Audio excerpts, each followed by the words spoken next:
शंकर के शिवलिंग को बनाने के लिए मिट्टी कहाँ की होना चाहिए, किस जगह पर बनाना चाहिए, मिट्टी में कैसा जल मिलाना चाहिए। जब शिवलिंग का निर्माण करें, शंकर के शिवलिंग को जब बनाएं तो सबसे पहले कैसे बनाएं, उस तक का विधान शिव महापुराण में और लिंग पुराण में कहा गया। महाराज कहा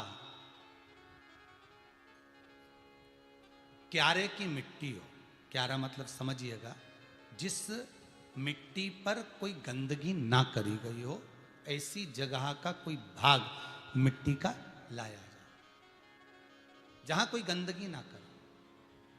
शिव महापुराण की कथा कहती है। देखो, पिछले वर्ष के लॉकडाउन से लेकर अभी तक की जो कथाएं आप लोग सुने हैं, उसमें शिवलिंग मट्टी का किस तरह से बनाया जाए और कैसी मट्टी हो और उसमें पानी कैसा मिलाया जाए, कैसा शिवलिंग तैयार करा जाए, उसका विधान वर्णन नहीं कर पाए, परंतु आज कथा निकली है तो उसको सुन लो। क्यारे की मिट्टी, क्यारे की मिट्टी मतलब जिस मिट्टी पर कोई गंदगी ना करी गई हो, ऐसी जगह की मिट्टी को लेकर जाए। और मिट्टी को लाने के बाद थोड़ा पानी का सींचन कर दें, अर्थात घर में लाएं तो उससे पहले मिट्टी को पवित्र करें। अपने घर में गंगा जल रखा हो, यमुना जल रखा हो, सरयू जी का जल रखा हो, उससे मिट्टी का सींचन कर दें। मान लो अगर ये जल नहीं भी है तो जल के अंदर थोड़ा सा इत्र डालकर मिट्टी का सींचन करें। अगर इत्र भी नहीं है तो जल के अंदर थोड़ा सा दूध डालकर मिट्टी का सींचन करें। दूध भी नहीं है तो एक बेलपत्री जल के अंदर डालकर उस पानी का सींचन करें। बेलपत्र भी नहीं है, पीपल का पत्ता डालकर उसका सींचन कर दें। पर मिट्टी पर घर में लाते से ही, ये नहीं कि मिट्टी आज लाए और तुमको शिवलिंग कल बनाना है, तो मिट्टी अगर एक दिन पहले लाए हो, 2 दिन पहले लाए हो, 4 दिन पहले लाए हो, तो उसी दिन जल का सींचन होना चाहिए। ये नहीं कि जिस दिन बनाएंगे उस दिन सींचन होगा। मिट्टी पर पानी का छींटा, सींचन भले ज्यादा मत डालो, पर छींटा तो उस दिन लगा देना चाहिए जिस दिन घर में मिट्टी लेकर आए हो, जिस दिन लेकर। फिर भले तुम शिवलिंग 15 दिन बाद बनाओ, 8 दिन बाद बनाओ, 10 दिन बाद बनाओ, 3 दिन बाद बनाओ, पर उस समय पर मिट्टी का सींचन उस समय हो जाना चाहिए।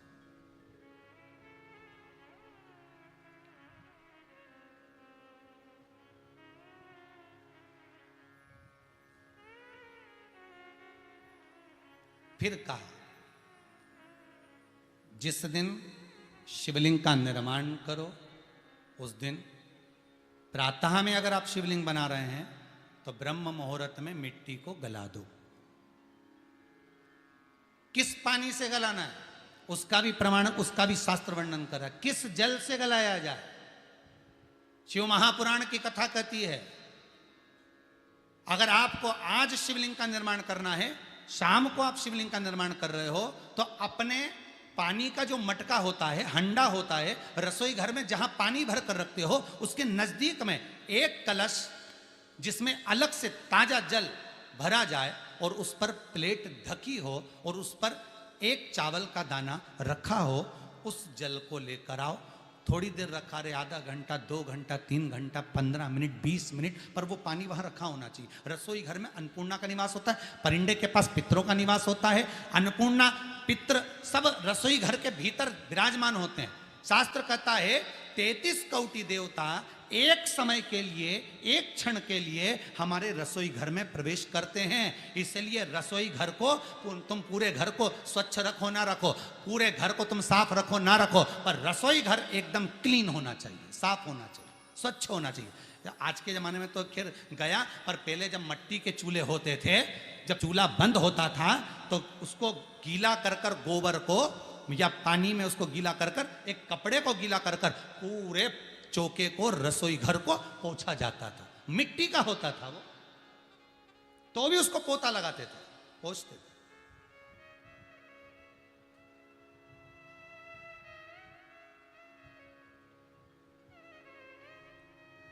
तो पहला क्रम है पार्थिव शिवलिंग का निर्माण।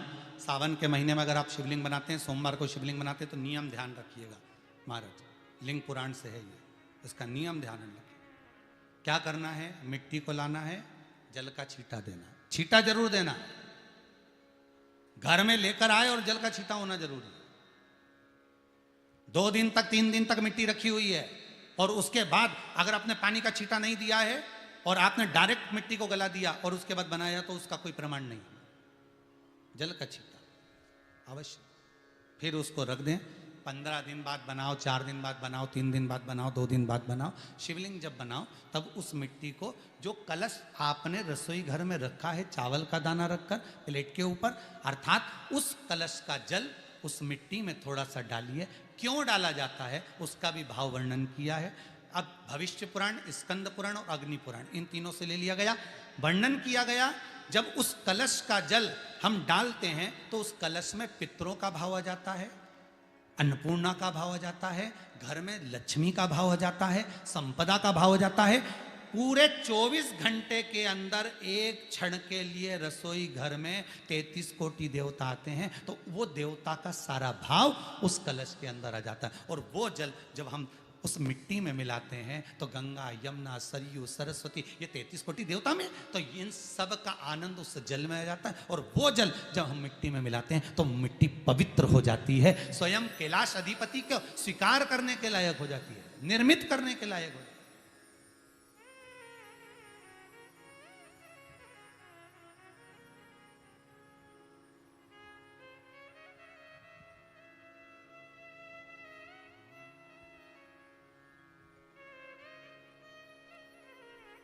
शिवलिंग का निर्माण। अब शिवलिंग का निर्माण कैसे करना? मिट्टी में गला दिया पानी में। सबसे पहले शिवलिंग बनाने से पहले पात्र को, पात्र जो होता है उसके नीचे एक बेलपत्र रखी जाती है। क्या रखना है? एक बेलपत्र। शंकर को झेलने के लिए कोई साधारण नहीं है पात्र जिस पे झेला जाए। स्वयं गंगा शिव की जटा में, और आप शंकर के शिवलिंग का निर्माण कर रहे हो, कोई साधारण नहीं हो सकता। स्वयं आप विदेश्वर संहिता के अंतर्गत पढ़े कि ब्रह्मा और विष्णु, ब्रह्मा ऊपर जा रहे हैं, भगवान विष्णु नीचे जा रहे हैं, तो पता नहीं कर पा रहे कि यहां चरण कहां पर और शीश कहां पर है, उसको जान ही नहीं पा रहे।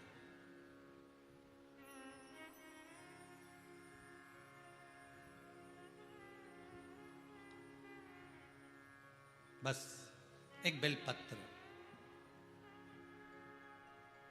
साधारण भाव में बेलपत्र भी सीधा भाग, और इस बेलपत्र की जो डंडी है वो उत्तर दिशा में रखना है थाली के अंतर्गत। जब आप शिवलिंग का निर्माण करें उत्तर, इसके ऊपर जो गलाई हुई मिट्टी है वो डाल दीजिए, और डालने के बाद सबसे पहले शिवलिंग का स्वरूप बनाना है।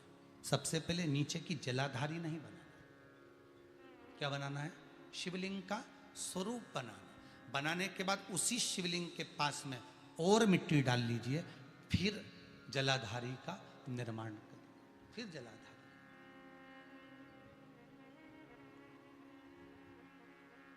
शिवलिंग जलाधारी निर्मित हो गई। शंकर जी का संपूर्ण परिवार शिवलिंग में रहता है, आपको पहले भी कहा। भगवान भूत अधिपति भूतेश्वर, भगवान शिव का संपूर्ण परिवार शिवलिंग में, पहले भी कथा में कहा, आज फिर आपको वर्णन कर देते हैं।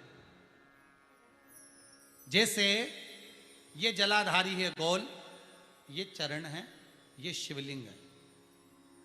ये जो गोल भाग है जहां पर भगवान शंकर का शिवलिंग रखा है, ये पार्वती जी का हस्त कमल है। जहां से पानी नीचे गिर रहा है, इसके राइट भाग में श्री गणेश जी का स्थान, लेफ्ट भाग में श्री कार्तिकेय जी का स्थान। बीच में जो एक मोटी सी लाइन होती है जलाधारी में है, वो पार्वती जी के सुंदर पुत्री अशोक सुंदरी का स्थान। शंकर जी के ऊपर जो तिकोनी रखी रहती है, उसके ऊपर से जो जल बूंद बूंद नीचे गिरता है, ये जो पानी बूंद बूंद नीचे गिरता है, या आप कलश से जल चढ़ाते हो या आप श्रृंगी से जल चढ़ाते हो, तो ये जो पानी गिर रहा है, ये शंकर भगवान की 5 पुत्रियां, जया, विषहरा, शामरी बारी, दोतली और देव, ये शंकर जी की 5 बेटियां, 5 पुत्री। कार्तिकेय भी है, गणेश भी हैं, अशोक सुंदरी भी है, शंकर जी की 5 बेटियां भी हैं, शंकर भी है और पार्वती भी। अर्थात शिव जी के परिवार में आपको गणेश जी की पूजन अलग करने जाने की जरूरत नहीं पड़ेगी, शंकर के परिवार में पार्वती जी की पूजन अलग करने जाने की जरूरत नहीं पड़ेगी, कार्तिकेय की पूजन अलग जाकर करने की जरूरत नहीं है। शंकर का परिवार शंकर के शिवलिंग के साथ में उस जलाधारी में संपूर्ण परिवार शंकर का विराजमान है, संपूर्ण परिवार, कुछ भी नहीं, संपूर्ण और पूरा परिवार है महाराज। फिर वही बात आई, ध्यान दीजिएगा, जिस व्यक्ति को नींद ना आवे, रात्रि को सोते समय टेबलेट खाने की जरूरत नहीं, शंकर भगवान की 5 पुत्रियों का नाम लीजिए। जया, हाथ में जल लो, पलंग पर बैठो, जल हाथ में लिया, जया आचमन कर लो, विषहरा आचमन कर लो, श्यामली बारी आचमन कर लो, दौतली आचमन कर लो और देव आचमन कर लो। ये शंकर की जो 5 पुत्रियां हैं, ये ऐसी पुत्रियां हैं जो निंद्रा देवी को लेकर आती हैं और हमें विश्राम का आनंद सुख प्रदान करती हैं, हमारे नयनों पर विराजमान रहती।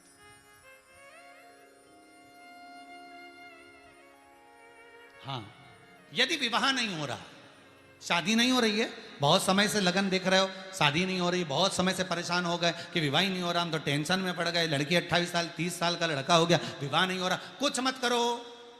अष्टमी तिथि आए तो अशोक सुंदरी वाली जो जगह है वहां पर हल्दी की 7 बिंदियां लगा दो, लड़का लड़की का हाथ उस बिंदी पर रखवा दो, उसका नाम गोत्र बोलो, उसी हल्दी में उसके हाथ पीले करवा दो और पीपल के पेड़ पर उस हाथ के 5 छापे पड़वा दो, 3 महीने में विवाह पक्का हो जाता है महाराज। उसका इतना, अशोक सुंदरी के उस हल्दी का इतना प्रमाण,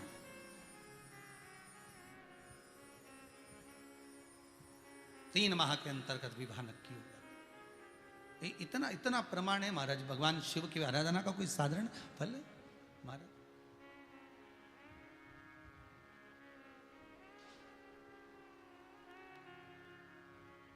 निर्मित करा शिवलिंग। एक बार सब जितने भी टीवी पर बैठे हैं, सम्मुख में कथा सुन रहे हैं, फेसबुक यूट्यूब पर सुन रहे हैं, एक बार साथ में समझें वापिस निर्माण को, शिवलिंग के निर्माण को। मिट्टी लाए, स्वच्छ जगह की, जल का छींटा दिया, रखा। जब शिवलिंग बनाया तो 1 कलश पानी पहले से 2 घंटा, आधा घंटा, 15 मिनट, 20 मिनट पहले उसको रख दिया, उसी पानी से उसको गीला करा। गीला करने के बाद उसका निर्माण सबसे पहले बेलपत्री, बेलपत्री के ऊपर मिट्टी, मिट्टी के ऊपर रखकर शिवलिंग का निर्माण, फिर जलाधारी का निर्माण, जलाधारी का निर्माण और शिवलिंग का निर्माण पूर्ण होने के बाद में फिर बाबा का सुंदर भाव से आप श्रृंगार करें, अभिषेक करें, पूजन करें।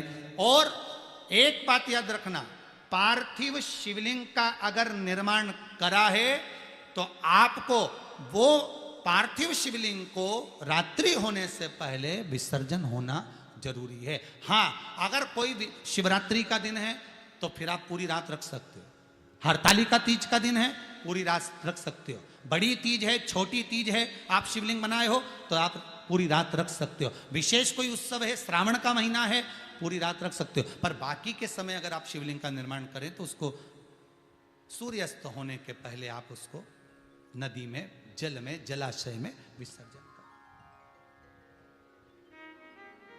बहुत ध्यान दीजिएगा, विसर्जन करते समय जब आप विसर्जन करें, पानी में अपने पात्र को, शिवलिंग को जब छोड़ें, उस समय पर ध्यान दीजिएगा कि शिवलिंग की जो जल की धार है, जिसका उत्तर की ओर जो जल की धार होती है, विसर्जन करते समय वो जल की धार अर्थात वो उत्तर का भाग हमारी ओर होना चाहिए और थाली इस तरह से पकड़ें कि वो भाग हमको जब डालें तो वो भाग हमको दिखे, थोड़ा सा नजर आए पानी में डालते समय। और जब वो थोड़ा भाग दिखता रहे, और जिस लिए आपने शिवलिंग बनाया, जिस कामना से आपने शिवलिंग बनाया है, वो कामना उस भाग को पानी में देखते देखते बोल दीजिए, वो कामना पूर्ण हो जाती है। इसको कहते हैं पार्थिव शिवलिंग का निर्माण करना और उसकी आराधना करना, उसकी आराधना। कई लोग करते हैं, बना भी लेते हैं, पूजन भी करते हैं, और कई बार कहते हैं हमारा काम नहीं, तो उसमें भगवान का दोष नहीं है, दोष अपना। देखो, आप आए नहीं, सुबह हो गई, मेरी पूजा की थाली धरी की धरी रहे, क्यों नहीं आए, किस लिए नहीं, वो हमें देखना।